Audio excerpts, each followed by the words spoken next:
우리가 한번 쭉 이 본문 말씀을 한번 읽어봤는데 이 오늘 본문의 내용은 이스라엘 백성들이 왕을 요구한 거죠.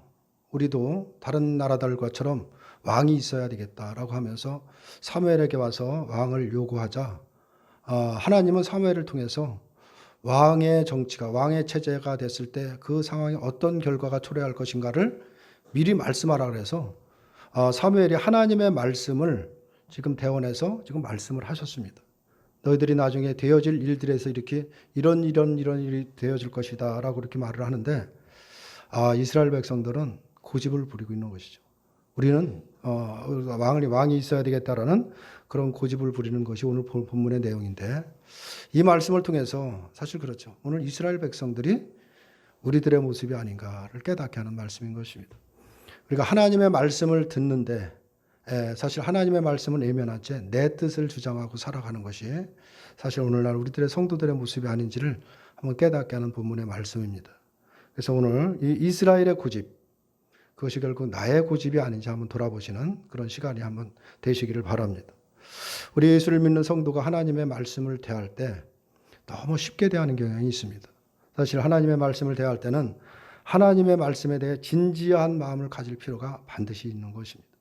왜냐하면 말씀이라고 하는 것은 우리가 세상에서 보는 소설책이나 무슨 만화책같이 한 번 읽고 덮어버리는 그런 것이 아니라 나중에 이 말씀이 기준이 돼서 우리를 판단할 때가 있기 때문에 그런 것입니다. 만약 하나님의 말씀이 오늘 들은 것으로 끝나고 그냥 이 말씀대로 살든 안 살든 그것이 우리의 문제에 달린 것이라고 한다면 사실 우리가 뭐 이렇게 말씀에 대해서 긴장할 필요는 사실 없을 것입니다. 그런데 하나님은 우리에게 말씀을 주시고 바로 나중에 이 말씀을 기준해서 우리를 판단하시고 구분하시겠다고 하면 문제는 달라지기 때문에 그런 것입니다. 지금은 우리가 말씀대로 살지 않고 말씀을 얼마든지 무시하고 내 뜻대로 산다고 해도 뭐 나에게 피부적으로 와닿는 것이 전혀 없다라고 생각을 하는 것이죠. 아무런 탈도 없고 벌을 내리는 것도 없으니까 말씀에 대한 긴장감도 없고 진지함도 없이 내가 좋은 대로 우리가 살아갈 수 있겠지만 그런데 성경에서 말씀한 이 모든 것들이 마지막 때 우리가 심판대에 섰을 때 바로 우리가 들어야 될 말씀이라고 한다면 문제는 달라질 수밖에 없는 것입니다. 그래서 우리는 이 말씀을 대하는데 너무 어떤 소설책을 대하는 것처럼 이렇게 대해서는 안 된다라는 것을 다시 한번 깨닫게 됩니다. 우리가 마지막 심판대에서 말씀에 대해서 소홀히 했던 것에 대해서 우리가 아무리 후회를 한들 그때는 이미 아무런 의미가 없는 소용이 없는 것입니다. 성경이 우리의 잘못을 지적한다면 그것은 모두가 다른 것이 아니라 우리 모두를 신앙인들이죠. 모두를 하나님 안에서 주님과의 온전한 관계 안에서 살아가도록 바로 우리들을 돕기 위한 하나님의 사랑이다라고 볼 수밖에 없습니다. 우리가 성경을 대할 때 나에게 듣기 거북한 어떤 부분도 있을 거고 나를 책망하는 말씀도 있지만은 그런 모든 것들이 결국은 하나님이 나에 대한 사랑이다라고 볼 수밖에 없습니다. 그래서 잘못된 것에 대해서 내가 하나님 앞에 불순종하고 또 신앙에서 또 벗어난 것이 무엇인가를 깨닫게 되는 것이고 그것을 고쳐가면서 살아가는 것, 그것이 성도의 모습인 것입니다. 그래서 성도가에게 가장 중요한 것은 뭐냐면 성도가 되었다는 것이 아니고 바로 성도로 살아가는 것이다 라고 볼 수밖에 없죠. 성도가 되었다라는 것은 세상 사람들은 흉내를 내지 못하는 도저히 뭐 말도 안 되고 이해가 안 되는 바로 그런 특이한 삶을 살아가도록 뽑혔다는 것이 성도가 되었다라고 볼 수가 있는 것이죠. 도덕과 어떤 모범적으로 살아가는 것이 성도의 삶이 아니고 주님을 생각하면서 이 세상이 아니고 이 땅 보이는 것이 아니고 하나님이 준비한 하나님 나라를 소망하며 살아가는 그런 사람으로 택함을 받았다라는 것이 성도가 되었다는 것입니다. 그래서 성도는 세상에서 어떤 편한 것보다도 하나님 나라에서 영원히 누려야 될 그 안식을 꿈꾸며 가는 사람들이고 또 세상에서 부유한 것보다도 하늘에서 누릴 그 복을 기대하며 살아가는 사람이다라고 볼 수가 있습니다. 물론 이런 모습들이 우리가 예수를 믿는다고 하루아침에 순식간에 이렇게 변화가 되느냐? 사실 그런 건 아니죠. 우리가 일평생 죽을 때까지 예수님이 우리를 부르는 그 순간까지 우리는 끊임없이 세상에 부딪히면서 살아가는 것입니다. 내가 아직 내려놓지 못하고 벗어나지 못하고 세상적인 것이 끊임없이 부딪히면서 결국은 하나님의 말씀을 통해서 하나하나 나를 자꾸 돌이켜 보는 것입니다. 돌이켜보면서 우리가 하나하나 고쳐가며 살아가는 것, 그것이 신앙생활이다라고 말하고 있습니다. 이러한 신앙생활을 돕기 위해서 바로 하나님이 우리에게 말씀을 주신 것이라는 것을 우리가 기억해야 되는 것입니다. 그래서 성도로서 하나님이 원하시는 그 진리의 길을 가기를 소원한다면 사실은 말씀을 절대로 소홀히 여길 수는 없다. 말씀을 듣는데 우리가 경솔할 수는 없다는 것은 분명한 것입니다. 성경을 보고 본다 안 본다 그건 두 번째 문제인 것입니다. 매일같이 성경을 보든 매일같이 묵상을 하든 중요한 건 뭐냐면 사실 말씀에 대한 긴장감이 없다고 한다면, 다시 말해서 말씀에 대한 진지함이 없다고 한다면 그 말씀은 어떻게 보면 소설책보다도 못한 책이 될 수밖에 없는 것입니다. 그렇기 때문에 오늘 우리가 말씀을 대하는 우리 모두가 말씀에 대해서 진지한 마음을 가지고 말씀을 듣는 것, 그것은 대단히 중요하다라고 볼 수가 있습니다. 이 말씀이 장차 내가 심판대에 있었을 때 나를 심판하는 기준이 된다는 것을 우리가 생각하고 항상 말씀을 대하는 것, 이 자세는 우리 성도가 신앙생활에서 매우 중요한 것입니다. 오늘 이 말씀, 우리가 읽는 이 말씀은 하나님의 뜻과 자신의 열망 사이에서 하나를 선택해야 되는 그 이스라엘은 결국 무엇을 선택했느냐? 하나님의 말씀을 듣기를 거부하고 결국 자기의 뜻을 고집했다라고 볼 수가 있습니다. 오늘 본문의 내용인 것입니다. 막연하게 보이지도 않는 그 하나님을 맹목적으로 믿으며 살아가기보다는 눈에 보이는 바로 능력 있고 위대한 왕을 세워서 그를 따르기는 것이 결국 우리가 살아가는 데 더 확실하고 더 나을 수 있다라는 이런 생각에 어떤 고집을 부리고 있다라고 볼 수가 있죠. 하나님은 왕을 구하는 것을 이스라엘에게 왕의 제도가 자신들에게 고통스럽게 하는 멍해가 될 것이라는 것을 사무엘을 통해서 말씀을 하는 것입니다. 너희들이 왕을 요구하는 건 좋은데 그 왕정 제도가 됐을 때, 왕이 세워졌을 때 결국 너희는 왕의 노예로 살아갈 수밖에 없다라는 것을 사무엘을 통해서 말씀하셨으나 이스라엘은 사무엘 말을 듣기를 거부합니다. 거절하고 막무가내로 왕이 우리에게 있어야 되겠다라고 고집을 부리고 있습니다. 하나님이 말씀하시는 것보다는 자신들이 생각이 더 옳다는 것으로 기울여졌다라고 볼 수가 있는 것이죠. 이스라엘은 왕이 없이 하나님만 부르는 자신들에 비해서 하나님은 없지만 그 주변 국가들을 보니까 왕을 중심으로 왕에게 복종하며 살아가는 그 이웃 국가들이 훨씬 부유하게 살고 뭔가 윤택하게 살아가는 것처럼 결국 뭘 말하냐면 그 열방들의 부강함에 마음이 뺏겼다라고 볼 수밖에 없습니다. 그래서 이들은 하나님 앞에서 왕을 구하는 자신들의 잘못이 무엇인지조차도 생각하지 못하고 있다라고 볼 수가 있습니다. 7절에서 그런 이스라엘들에게 하나님은 이스라엘이 왕을 요구하는 것은 결국 하나님을 버려서 그들의 왕이 되지 못하게 하는 것이다 라고 7절에 분명히 말씀을 하셨습니다. 그러나 이스라엘은 자신들은 다만 왕을 구할 뿐이지, 그래서 자신들이 살아가는 나라를 부강하게 하고 자신의 삶을 윤택하게 할 뿐이지 하나님을 버리는 것이 아니다라고 항변을 할 수도 있는 것입니다.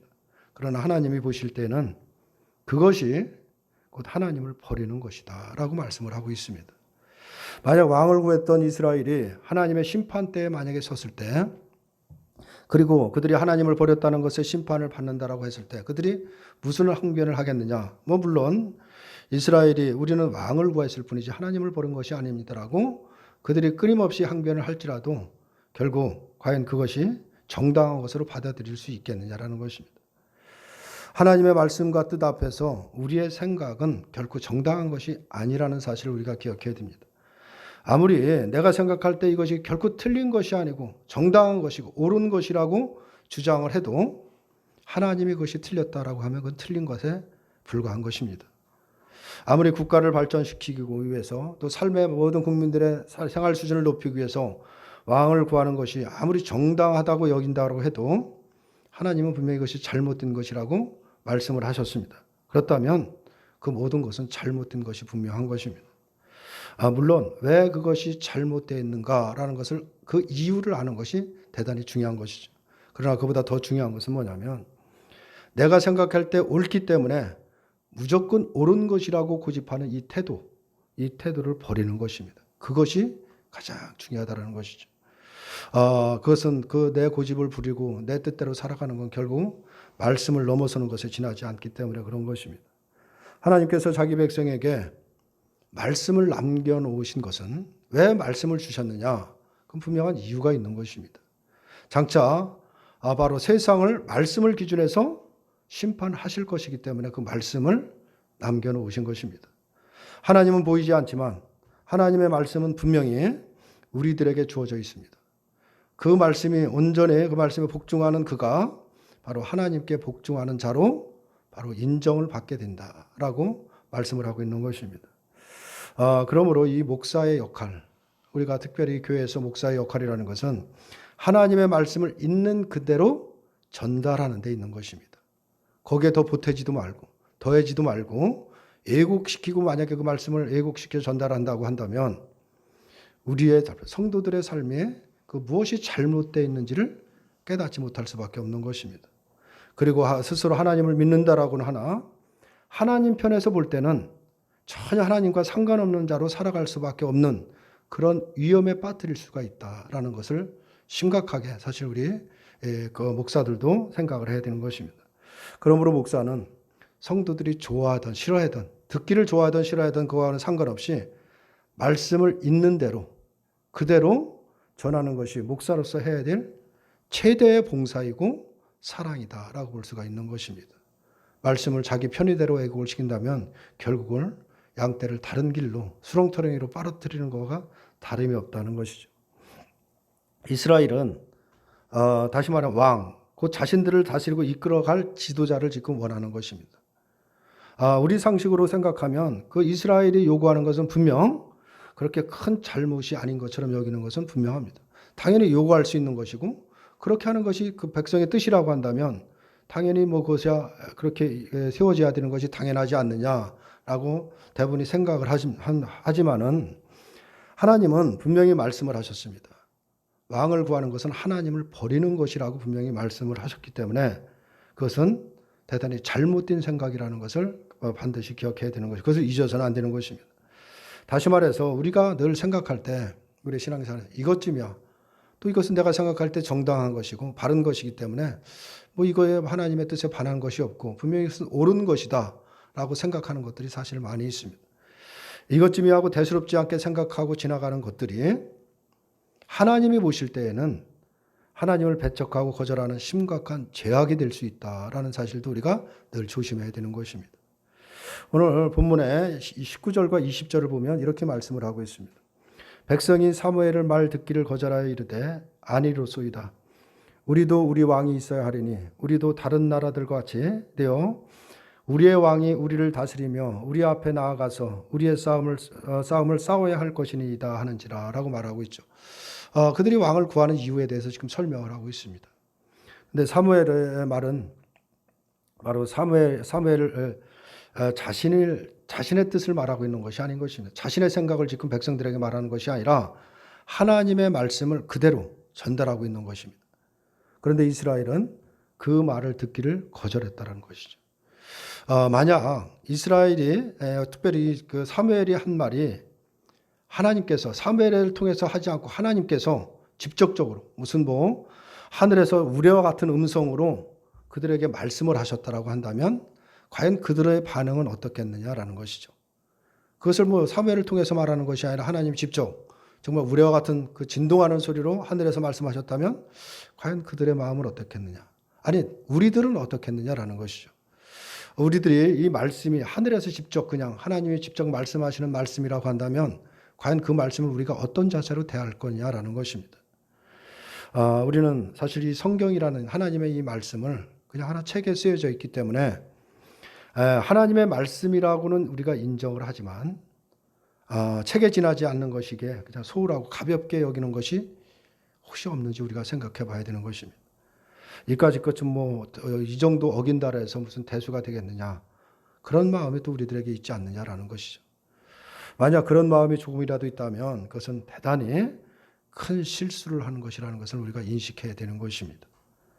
성경의 이 말씀은 바로 하나님이 직접 하늘에서 외치는 것과 동일한 권위를 가지고 우리에게 존재하고 있다는 사실을 우리가 기억해야 되는 것입니다. 하늘에서 우리와 같은 말씀으로 우리에게 말씀하는 것이나 우리에게 주어진 성경은 똑같은 권위를 갖고 있다는 사실을 우리가 놓쳐서는 안 되는 것입니다. 이 이스라엘은 사무엘의 말을 듣기를 거절했습니다. 이미 왕제도의 매력을 느낀 그들에게 사무엘의 말이 귀에 들려오기는 만무죠. 귀에 들어오지 않았던 것은 분명합니다. 왕만 있으면 우리도 열방처럼 잘 될 수 있다는 이 생각에 마음을 이미 뺏겼기 때문에 그런 것입니다. 이것은 마치 하와가 에덴 동산에서 유혹하는 뱀의 말을 들었을 때 내가 잘 된다는, 내가 더 좋아진다는, 잘 될 수 있다는 그 마음을 빼앗기자 하나님의 말씀에 대해서는 아예 생각조차 하지 않은 것과 같은 것이다 라고 볼 수가 있는 것입니다. 이처럼 항상 하나님의 말씀에 앞서가고 넘어서는 것은 바로 내가 잘 되기를 바라는 우리의 욕망이 있기 때문이다 라고 볼 수밖에 없는 것입니다. 내 환경이 좋아지고 내가 원하는 모든 것이 잘 돼야 된다는 그 욕망이 결국 하나님의 말씀을 배척하게 된다라는 것을 보여주고 있는 것입니다. 우리는 늘 내가 잘 된다, 결과만 잘 되면 된다라는 이런 생각에 늘 빠져 있습니다.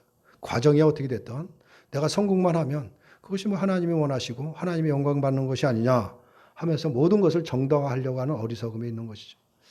하나님은 우리 신앙생활도 마찬가지지만 결과를 보는 것이 아닌 것입니다. 우리에게 결과를 요구하는 것도 없습니다. 하나님은 우리의 과정, 하나님과의 관계 속에서 하루하루를 누구를 의지하고 살아가느냐를 보고 있는 것입니다. 그런데 우리는 늘 그런 욕망에 빠지기 때문에 하나님의 말씀을 너무 경시하는 것이 아닌가를 우리가 생각하게 됩니다. 하나님도 내가 하는 일이 잘 되기를 원하시고 잘 되기를 도우시는 분이라고 아예 못 박아버리고 생각하기 때문에 잘 되는 방향으로 가는 것이 하나님의 뜻이다라고 이렇게 하나님을 위하는 것이라고 단정지어 버리는 것입니다. 그리고 하나님의 말씀을 살피면서 진정으로 하나님의 뜻이 무엇인지, 하나님의 뜻이 무엇인가를 살피기보다는 자신의 생각으로 밀고 나가는 것입니다. 이게 내 하나님의 뜻일 것이 하고 내 뜻을 밀고 나가는 것이죠. 이것이 본문의 이스라엘의 모습이고 오늘 우리들의 모습일 수도 있다는 사실을 우리가 생각해야 되는 것입니다. 하나님은 백성들에게 다른 데 관심이 있는 것이 아닙니다. 그들이 잘 살든 못 살든 그 환경에 관심을 두고 있는 것이 아닙니다. 하나님이 관심을 두는 데는 따로 있다는 사실을 우리가 기억해야 됩니다. 요한삼서 1장 1, 2절에서 4절의 말씀을 보면 이렇게 말씀을 하고 있습니다. 사랑하는 자여 내 영혼이 잘됨 같이 내 범사가 잘되고 강건하기를 내가 간구하노라. 형제들이 와서 내게 있는 진리를 증언하되 네가 진리 안에서 행한다 하니 내가 심히 기뻐하노라. 내가 내 자녀들이 진리 안에서 행한다함을 듣는 것보다 더 기쁜 일은 없도다 라고 이 사도의 고백이죠. 이 말씀에서 영혼이 잘됨 같이 범사가 잘되고 강건하기를 구한다는 이 말을 어떤 교회 목사님은 늘 하시는 말씀이 있죠. 18번처럼 따라다니는 말씀인데 영혼이 잘됨 같이 우리 육신에 잘되고 하는 일이 잘되고 범사가 잘 돼야 된다라고 생각을 하고 있지만 그런 뜻으로 말씀을 하고 있는 것이 아니라는 사실을 우리가 기억해야 됩니다. 이 말씀은 진리에 관심을 두고 진리 안에서 살아가는 그 자체가 바로 영혼을 잘되게 하는 것이고 영혼이 강건하게 되는 길이라는 것을 말하고 있는 것입니다. 다시 말하면 우리의 중심은 어디냐? 진리 안에 있는 것이고 하나님의 관심은 어디냐? 영혼에 있다는 것을 말하고 있는 것입니다. 범사가 잘 된다는 것도 진리 안에서 영혼이 잘 되는 것처럼 세상에 어떤 일에 있어서도 바로 그 영혼이 잘 된다는 뜻을 말하고 있는 것입니다. 또 하는 일도 잘 될 수밖에 없다라는 것을 말하고 있는데 그 초점은 환경에 있는 것이 아니라 택한 백성들의 영혼에 있다라는 사실을 우리가 기억해야 됩니다. 사도는 살아가는 자가 진리 안에서 살아가는 그 소식을 듣고 기뻐했다라고 말씀을 하고 있습니다. 이 사도의 마음이 하나님의 마음이 어떠한 것인가를 보여주고 있는 것입니다. 그러므로 하나님이 자기 백성을 두고 기뻐하신다라는 것은 백성이 진리 안에서 살아갈 때다라고 볼 수가 있습니다. 이 말은 하나님의 뜻 가운데 하나님의 말씀 안에 살아갈 때라는 것을 말하고 있는 것입니다. 하나님의 말씀을 보면 우리의 육신이 잘되게 하겠다라고 우리의 또 환경이 잘되게 하겠다라고 약속한 것은 없습니다. 이 부분을 우리가 기억해야 되는 것입니다. 우리의 영혼의 잘됨과 강건을 위해서 우리의 영혼의 강건함을 위해서 일하시는 분이 하나님이시지 우리의 환경을 위해서 잘하시는 우리의 무슨 하는 일을 잘되기 위해서 일하시는 분이 아닌 것입니다. 영혼의 강건을 위해서 필요하시면 때로는 오히려 우리의 육신의 것도, 우리의 환경 것도 빼앗아 가시는 분이 하나님이시라는 사실을 우리가 기억해야 되는 것입니다. 하나님이 우리의 관심을 두시는 것은 우리의 영혼과 하나님과의 우리의 관계에 있는 것입니다. 우리가 말씀 안에 있으면, 진리 안에 있으면, 다시 말해서 우리가 영혼이 건강하면 우리의 살아가는 모든 삶을 다 건강하게 잘 되는 것입니다. 모든 일이 잘 되는 것입니다. 근데 우리는 하나님과의 관계, 우리의 영혼은 생각하지 않고 하는 일에, 환경에만 집중하다 보니까 그건 아무리 우리가 노력해도 풀리지 않는 것입니다. 그러나 우리의 영혼이 강건해지고 잘 되면 모든 일이 잘 될 수밖에 없는 것입니다. 그렇기 때문에 하나님은 우리를 늘 관심을 두는 것은 하나님과 우리의 관계 속에서 진리 안에 살아가도록, 영혼이 만족하며 살아가도록 우리들을 인도한다는 사실을 우리가 기억해야 됩니다. 범사가 잘 되는 것은 하나님의 뜻으로 생각하는 자체가 우리들의 욕심인 것입니다. 그러한 생각이 곧 자신의 진리에는 관심이 없다는 것을 그대로 보여주고 있다라고 볼 수밖에 없죠. 우리들은 오늘 이 말씀, 오늘 이스라엘의 이 고집을 통해서 과연 이 말씀에서 어떤 생각이 드느냐라는 것이죠. 이스라엘이 왕을 구하는 이 말씀이 오늘 우리에게 어떻게 적용을 해야 되느냐라는 것입니다. 왕을 구하는 것은 그건 이스라엘 지도자를 구하고 있다라고 볼 수가 있는 거예요. 다시 말해 사람을 구하고 있는 것입니다. 결국은 나를 다스리고 나를 이끌어갈 바로 그 지도자를 구하고 있다라고 볼 수가 있습니다. 그러나 하나님은 분명히 말씀하셨습니다. 내가 너희를 다스리고 지시한다라고 분명히 말씀을 하고 있습니다. 그런데 이스라엘은 그것으로는 안 되겠다라고 이렇게 나오는 것입니다. 보이지 않는 하나님보다 보이는 왕을 더 요구하고 있는 것이죠. 자신들의 눈앞에서 직접적으로 다스리고 자신을 대신해서 싸워주고 자신의 요구사항, 자신이 원하는 모든 것을 잘되게 해주는 그런 지도자가 필요하다라는 것을 말씀을 하고 있습니다. 그런데 우리들은 어떠냐는 것이죠. 이스라엘 백성들과 뭐 다른 점이 있느냐 우리가 생각을 해볼 수밖에 없습니다. 우리의 영적 지도자 그러면 대부분 누구를 생각하면 교회 목사를 생각을 합니다. 그리고 지난 시간에도 지금 말씀을 드렸지만 중요한 것은 목사는 교회 지도자가 아닌 것입니다. 이 부분을 우리가 반드시 깨달아야 되는 것입니다. 또 성도들이 목사의 말에 따라 이렇게 하고 저렇게 하고 지도를 받고 살아가는 것도 아니다라는 사실을 우리가 분명히 생각을 해야 되는 것입니다. 목사의 지도를 따라 행하는 것이 신앙생활이 아닌 것입니다. 이 부분을 반드시 우리가 깨달아야 됩니다. 성도를 지시할 사람은 필요하지 않는 것입니다. 리더, 지도자가 필요하지 않다라는 것이죠. 왜냐하면 하나님은 우리를 지시하시고 다스리고 계시기 때문에 그런 것입니다. 나는 하나님이 지시하신 음성, 다스리는 그 손길을 한 번도 경험하지 못했다라고 우리가 말해서는 안 되는 것입니다. 그것이야말로 진리를 마음에 두지 않는 그런 사람에게서 나올 수 있는 말이기 때문에 그런 것입니다. 말씀이 생생하게 살아서 우리 앞에 서 있습니다. 날마다 그 말씀이 우리를 쟁쟁하게 우리를 통해서 말씀을 하고 있습니다. 수시로 하나님의 말씀을 잊히고 있습니다. 하나님이 원하시고 하나님이 기뻐하시는 뜻이 무엇인가에 대해서 우리에게 전달되고 있는 것입니다. 이것이 바로 하나님의 지시를 받고 있다라는 사실을 우리가 기억해야 됩니다. 남은 것은 뭐냐면 우리들의 신앙생활에서 그 말씀에 순종하는 것에 있는 것입니다. 형제를 섬기라고 했으면 형제를 섬기기 위해서 열심을 내며 살아가는 것입니다. 이웃을 사랑하라고 했으면 이웃을 사랑하기 위해서 우리가 겸손하게 낮아져서 그것을 사랑하기 위해서 열심히 노력하고 살아가는 그 순종의 자세가 필요하다라고 볼 수가 있습니다. 이렇게 살아간다면 다른 지도자는 사람의 지도자는 필요가 없다라고 볼 수밖에 없는 것입니다. 다시 분명히 말씀을 드리지만 성도가 하나님의 말씀을 듣기보다 자기 생각을 기준으로 해서 살아가면 그것이 곧 하나님을 버리는 것이다 라는 사실을 우리가 놓쳐서는 안 되는 것입니다.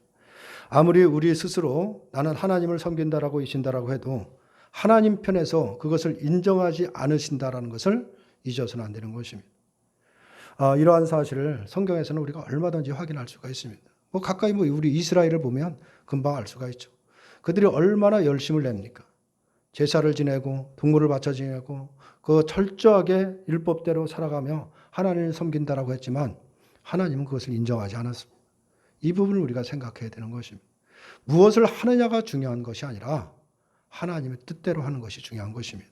이 부분을 우리가 놓쳐서는 안 된다는 것이죠. 신앙의 지도자는 목사가 아니라 하나님의 말씀인 것입니다. 이 부분을 분명히 우리가 깨달아야 됩니다. 성경은 우리의 거울인 것이죠. 말씀에 대한 나의 태도가 어떤가를 보여주는 정말 티 하나 없는 깨끗한 거울이 성경인 것입니다. 그 거울을 예면한 채 자신의 모습을 상상한다면 결국 무엇이 잘못되었는가를 보지 못하게 될 것이고 고쳐야 할 것을 고치지 못하는 그런 결과만 가져온다라고 볼 수가 있습니다. 우리 믿음의 성도들에게 필요한 것은 다른 것이 없습니다. 하나님의 말씀이 필요한 것입니다. 하나님과 우리의 관계를 바르게 하는 것은 어떤 것도 없습니다. 그것은 오직 하나님의 말씀밖에 없는 것입니다. 이스라엘이 왕을 구하는 것이 왜 하나님을 버리는 것인가를 우리가 깊이 생각할 수 있어야 되는 것입니다. 이스라엘에게는 다스리는 왕이 계시기에 바로 왕을 구할 필요가 없은 것은 분명합니다. 마찬가지로 우리들을 다스리는 분명히 존재하기 때문에 우리를 다스리고 지도해 줄 다른 지도자가 우리에게도 필요하지 않은 것입니다. 이미 세상에 왕으로 오신 분이 있습니다. 우리를 지도하시기로 오신 분이 있습니다. 그분이 누구냐면 예수 그리스도인 것입니다. 우리의 지도자로 오신 그분은 우리를 섬길 것을, 자신을 섬길 것을 요구하는 것이 아니라 예수님이 우리를 섬기러 오셨다라고 말씀을 하셨습니다. 이것이 진정한 지도자인 것입니다. 세상의 모든 지도자들은 자기를 섬기라고 합니다. 자기의 말을 따르라고 합니다. 자기의 뜻대로 움직이라고 합니다. 그러나 예수님은 우리를 섬기러 오신 분인 것입니다. 그 자기의 생명까지 내어놓으시면서 택한 백성들을 섬기는 분인 것입니다. 과연 이 세상에 자기 목숨까지 내어놓으면서 섬기는 지도자가 과연 있느냐라는 것이죠. 예수님밖에는 아무도 없다는 것을 알게 됩니다. 이처럼 우리들을 섬기는 분으로 오신 그 지도자가 우리들과 함께 있고 지금도 우리의 지도자로서 왕으로 존재하고 있는데 무엇 때문에 사람의 지도를 받고 살아가야 되느냐라는 것이죠. 그건 교회도 마찬가지인 것입니다. 목사가 교회를 지도하지 않으면 교회가 질서가 없고 엉망이 될 것이라는 하는 생각은 잘못된 생각인 것입니다. 정말 교회가 말씀이 살아있고 교회가 말씀을 중심으로 말씀 안에서 제대로 우리가 살아간다고 하면 그 교회는 최고의 질서를 유지하고 있는 것입니다. 교회의 질서를 계급이 아니고 섬김이고 사랑이기 때문에 그런 것입니다. 우리들을 섬기러 오신 그 주님, 예수님만을 우리가 바라보고 살아가면 되는 것입니다. 그 누구도 바라볼 필요가 사실 없는 것입니다.